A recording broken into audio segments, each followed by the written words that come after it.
We spent some time reporting on this story. We should have spent a lot more time, because this could be the most consequential thing to happen to this country, to this world, maybe ever. In June, the United States government is set to release a public report on everything it knows about UFOs. Lou Elizondo is the former head of the Advanced Aerospace Threat Identification Program. He's been on the show a number of times. He just spoke to the New York Post about what that report will show. According to Elizondo, we will find an intelligence failure on the part of the U.S. intel community on the level of 9/11. The last time we had an intelligence failure of this country, a major one, which was 9/11, it took us almost 3 years to come up with the 9/11 Commission report. Okay, takes a long time. Let's just go down the rabbit hole here for a second. Let's just assume this is some sort of adversarial or foreign technology that several decades now has managed to leapfrog us and evade all 18 members of the intelligence community, despite our best human intelligence, signals intelligence, imagery intelligence, yada, yada, yada, yada, right? That would be an intelligence failure that would eclipse just about anything else this country has ever faced, especially if this has occurred for decades, that there's a foreign adversary that can put a nuclear warhead within moments over Washington, D.C. Okay, that's a problem. Yeah, that's a problem. And too few have considered it from that perspective. Nick Pope is a former Ministry of Defense official from the UK and perfectly positioned to answer the obvious question, which is, why didn't we see this coming? He joins us now. Nick, thanks so much for coming on. I thought Lou made a very solid point, and I'm embarrassed I hadn't thought of it before, which is this is, among other things, whatever these objects are, a potentially very grave threat to nation states. So where was the intelligence community in warning about this and learning more about it? Where were they?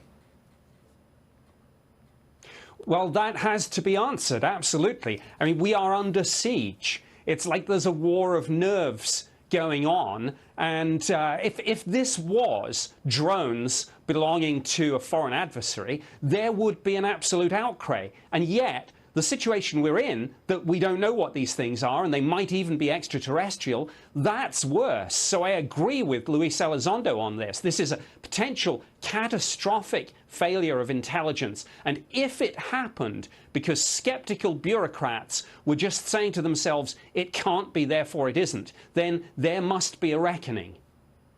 So you say, and that is such a great point and nicely put, but you described it as a siege. Give our viewers who don't follow this topic closely a sense of the magnitude of data coming in about these encounters. Yeah, I mean, this is absolutely extraordinary. And every day it seems like new information drops, things that the public and the media weren't told. So, for example, former Director of National Intelligence John Ratcliffe just threw into the conversation the other day the fact that the satellite imagery of all this and some of the speeds being reported seem to blow the theory about foreign drones out of the water. We must be told what's going on here, and we should think of this upcoming report to Congress as an intelligence assessment of the phenomenon itself, and one that's long overdue. There are a lot of these. This is not like, you know, some drunk guy in a rural road in northern New Hampshire saw something weird. I mean, this is the U.S. military regularly, very often, recording these objects.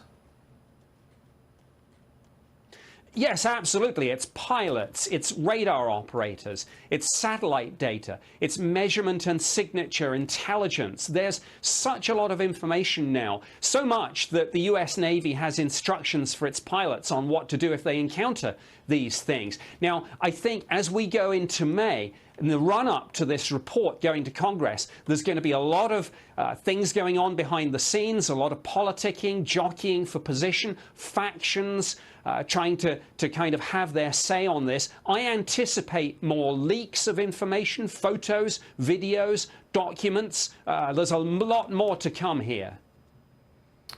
Nick Pope has been on this for so long. I appreciate your steadfast commitment to answering obvious questions. You know, what is this? Thank you. Good to see you. Hey, Sean Hannity here. Hey, click here to subscribe to Fox News YouTube page and catch our hottest interviews and most compelling analysis. You will not get it anywhere else.